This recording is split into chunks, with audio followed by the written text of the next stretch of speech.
welcome to your 100K challenge update. One deal, 100K profit or equity in 90 days. 90 days to achieve that deal.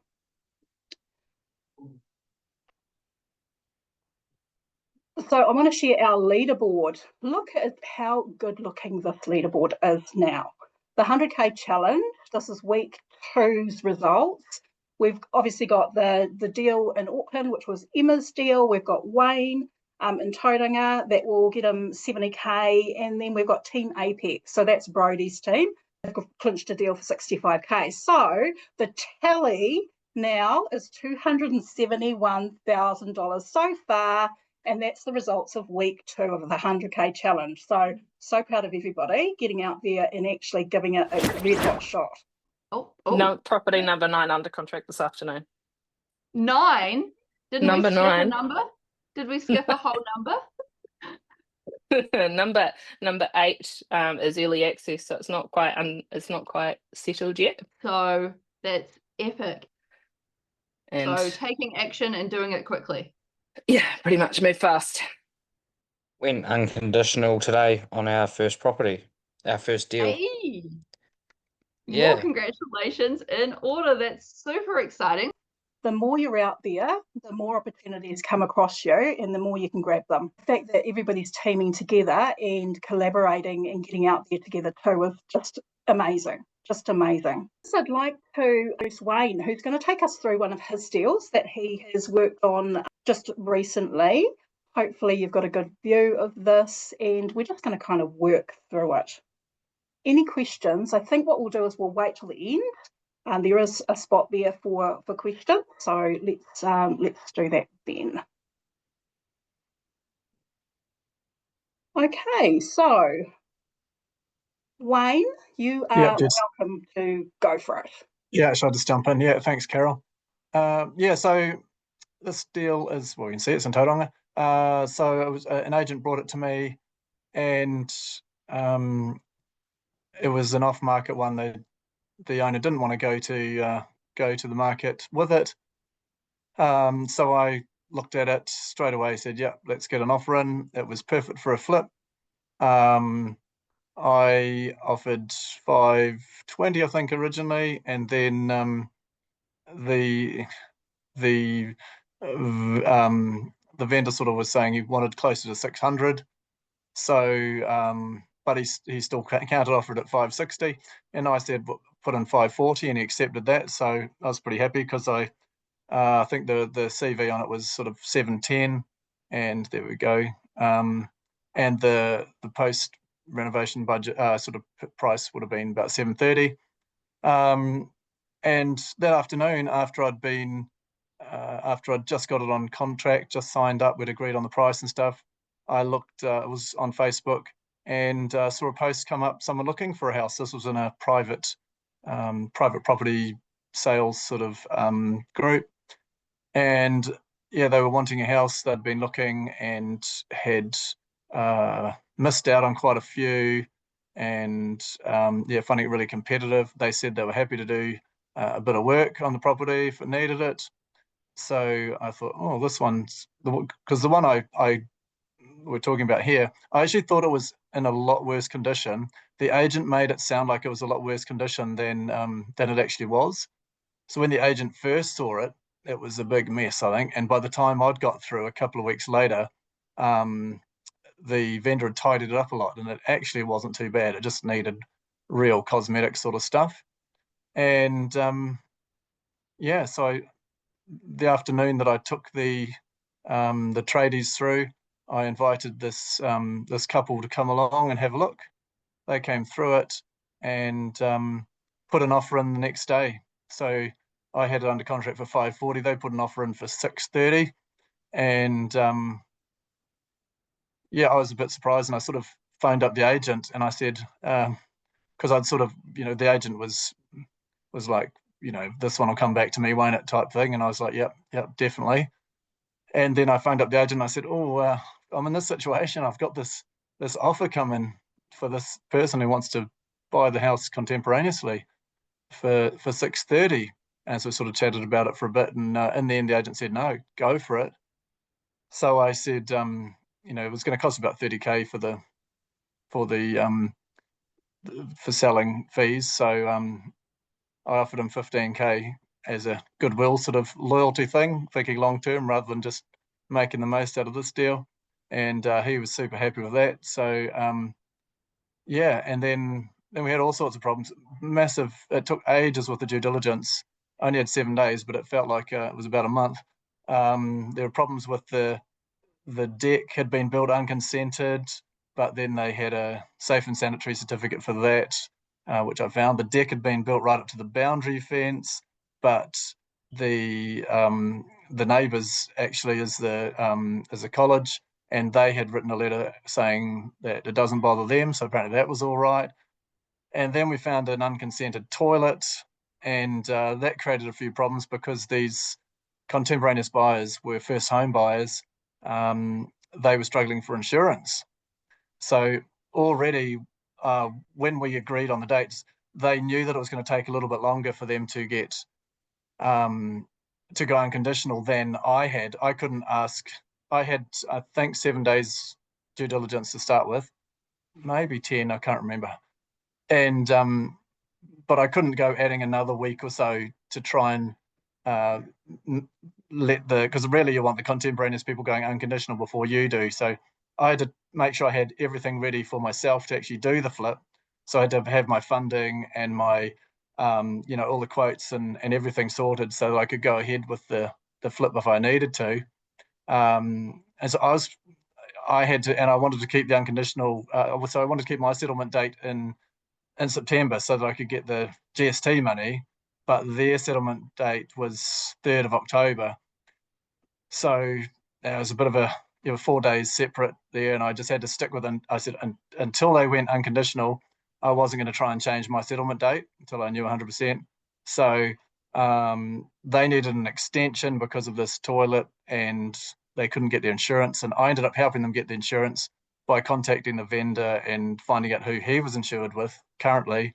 And so that company ended up insuring these guys. Otherwise, I think it probably would have fallen through if it wasn't for me sort of helping them out with their insurance.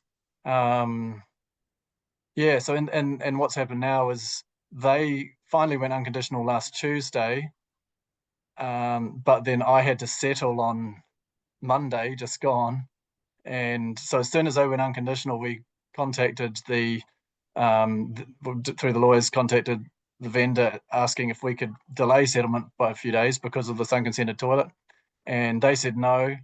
So yeah, so I'm currently, as Carol puts it, I'm using vendor finance because I'm going to be settling late. So I'm going to be settling on Friday the contemporaneous agreement with myself, and settling and the contemporaneous ones the same day. And then yesterday, my lawyer contacted me and said that the vendor's lawyers calculated the late settlement interest rates, and I knew what they were going to be, and I was happy with that. But then they said it's going to be $2,000 or $3,000 legal fees as well, using some clause in the contract. So currently battling that because there's hardly any extra work to do for a late settlement. So yeah, that's the current battle. But anyway, it'll all go through on Friday, and we'll see how we go with how much it actually costs and what have you. Yeah, so it's still been quite a lot of work, but a lot less than renovating, and a lot less risk as well. So absolutely. So congratulations, firstly, Wayne. That's Thank you. awesome. Celebrating you. And as you know, we discussed how important it is for the contemporaneous deal, for it to actually be a contemporaneous deal, for it to be settled on the same day as well. What I love about this 100K challenge and the things that are coming through and the issues that are coming through is it's an opportunity for everyone to learn it more in depth. And contemporaneous has been one of the ones where we haven't really deep dived as such into what it all means and all the tricky little bits and pieces that can happen with it, such as it did with you. And I think that was a brilliant strategy, just to leave the dates where it was, so it was contemporaneous, and go late. Just go late. Take the vendor finance, be happy with it, and everybody still wins. Yeah. Yeah, I didn't want to change to their date was the 3rd of October and leave myself, with just enough for the renovations and no sort of contingency with the GST. So yeah. Absolutely. So what we also noticed too was there's actually a little bit of fat still in there for the purchasers. So they kind of they have capital uplift when they've taken it over. If they were to do the renovation, they'd still make 35K themselves, capital-wise straight away. So there's still a little bit of, fat left in the deal for them themselves. So that's awesome. You did mention also there's some electricity and plumbing issues that have been highlighted since that you'll need to work through. Yeah. So it was actually quite good because I had the builders report organised and I'd had them booked in and everything. And then these guys, contemporaneous people, said, "Oh, look, is it okay if we take over the builders report because they needed it under their name for the bank and stuff?" So they saved me $700 actually by taking over the builders report. And they ended up, they got a meth test done and they got a limb report, the fast track limb report and everything. So they spent quite a bit of money on it. But there's just a few things I've got to fix up. I went round there today, actually. We did a pre-settlement inspection with them and it's not much. Yeah, it's very simple stuff. So few power sockets, couple of power sockets not working and leaking pipe under the bathroom, but it's just really minor stuff. Brilliant stuff, Wayne. So profit 70K, cha-ching, that's awesome. And let's open the floor for questions. Carol, you were going to say about the differences in the CVs that we found today, eh? I was actually. The relab and the homes. That's right. I went to Wayne as I was doing the figures, and on Relab, it has a CV of 770, and that was interesting because he came back and said actually it's 710. So Homes has got an updated CV from 2023 of 710, and and Relab actually has an old value sitting on theirs of 770, which was very interesting. So just as a double check, jumped onto the rating database for Tauranga and looked it up. So even in 2022, it was 515, not the 770 as Relab has said at that it was at 2021, which was really interesting. Just something I thought would be worth asking Relab about at some point. But always good to try and find other sites to be able to cross-check and cross-reference any data that's there too, if there's any anomalies like that. Brilliant. I'll just stop sharing my screen. Thank you very much, Wayne. No problems, yeah. Thank you, Carol and Wayne.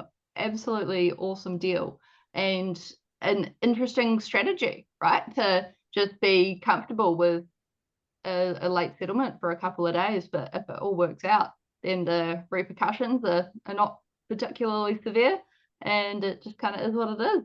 I like it. Yeah, I mean, I just had to make sure that the numbers were going to work well for me for a flip, which I knew they did initially anyway. So just having a couple of exit strategies really that were both going to work pretty well helped out a lot with this to one. Become an affiliate within the academy. You drop to the left-hand side of your own dashboard and you'll see the percentage sign. Now, if you go into the affiliate dashboard there, you can fill out your account details, etc., etc. You'll get a unique link and welcome to share that with other people. So I would encourage you to spread them far and wide. The Success Summit, 6th and 7th at Park Hyatt, Auckland.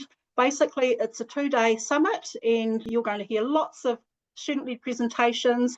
In fact, the 100K Challenge Awards will be awarded at the Success Summit. So you can hear lots of stories, heaps of angel investment pitches, joint ventures, etc., etc. But do pop to this landing page and check it out.